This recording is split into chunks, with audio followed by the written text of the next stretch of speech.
11 or 12 years ago, we went down to Brooklyn on the Hawkesbury River and we shot a segment on a little fiberglass catamaran called a Maxicat. Now, it was built by what amounts to a boutique boat manufacturer in that area, and I was very impressed with it, as were the people who bought them. Now, over that 11 or 12 years, Maxicat has continued to produce the small one, plus a larger model, and they've also produced a number of other boats, and it's a success story for a small boutique boat manufacturer. Now, Seaton Reynolds is the man in question. We're looking at his latest model here at the moment. Let's have a talk to Seaton and find out what's happened with Maxicat over the last 12 years. Well, Seaton, the Maxicats have been on the market for quite a long time. Obviously, they've been very successful. Well, we keep it small, keep it tight, and we keep producing the boats, improving every year. We listen to the industry or to the pro fishermen, the customers will change boats to what people want. So you effectively do what amounts to a custom fit out for each of your boats, and as you say, you sell to a lot of blokes who use them on a commercial basis. Yes, pretty well. A lot of people don't want just a stock boat. We're small enough to change our direction on each boat if necessary. People come to us or they hear about us because we can give them an open back door here, for example. We can put a half cabin on.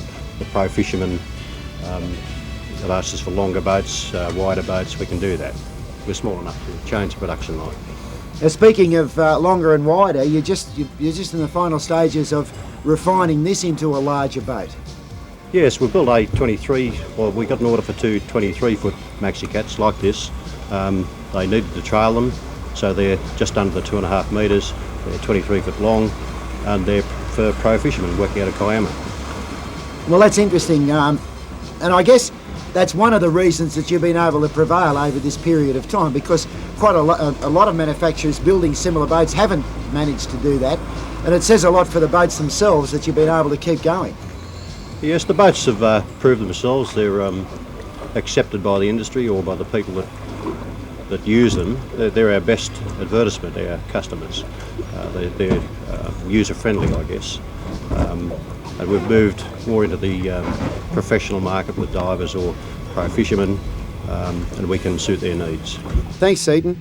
Now, the Maxicat is called the Maxicat 527. She has an overall length, as her name suggests, of 5.27 metres, a beam of 2.49 metres, and the hull weighs 670 kilos. Standard equipment includes 180 litre fuel capacity, foam flotation in the forward crash bulkheads, a self-draining cockpit, side storage pockets, 2 bucket seats on pedestals, side and windscreen grab rails and a grab rail for the passenger, floor carpet and rod holders. Now, this boat at 5.27 metres is at the lower end of the stock manufactured catamarans that are available in Australia. In fact, in fiberglass, there are only 1 or 2 other manufacturers in the whole country that build boats of this size.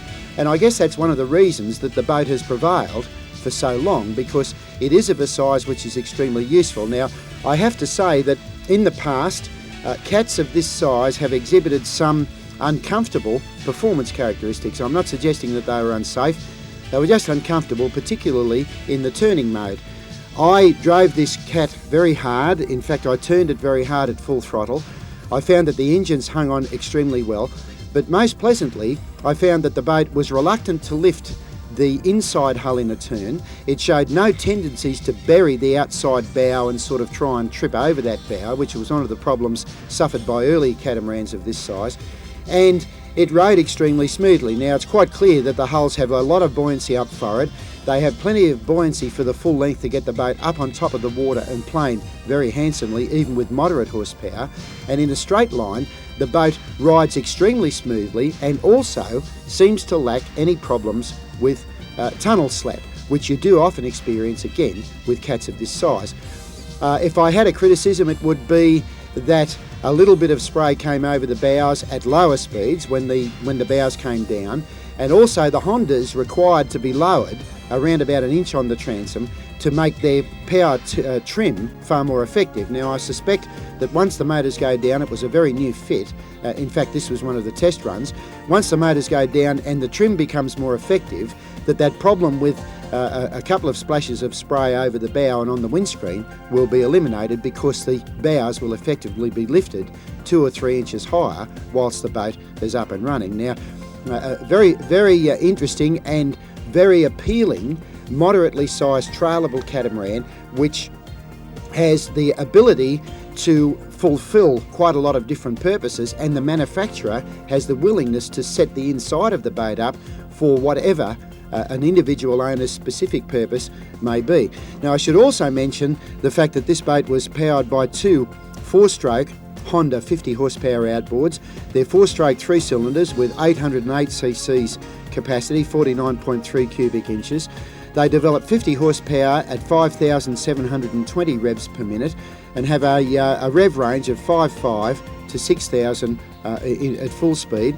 They have 3 carburetors. They're of course water cooled, capacitor discharge ignition and through the prop exhaust. Now these engines, as we've seen in recent weeks on Leisure World, are remarkably quiet and show an astonishing degree of fuel efficiency and are very, very easy to live with. Now we'll come back in a week or so and give you more details on the 50 horsepower, which I regard as being very relevant in single installations on the average entry-level boat or boats which people may wish to use for a variety of purposes such as water skiing, fishing, crabbing and that sort of thing. All in all, an excellent combination of boat and motor, and a very interesting small catamaran which is relevant to a huge range of uses right across the market. The Maxicat, powered by twin 50 horsepower Honda 4-strokes. We'll be back right after this break.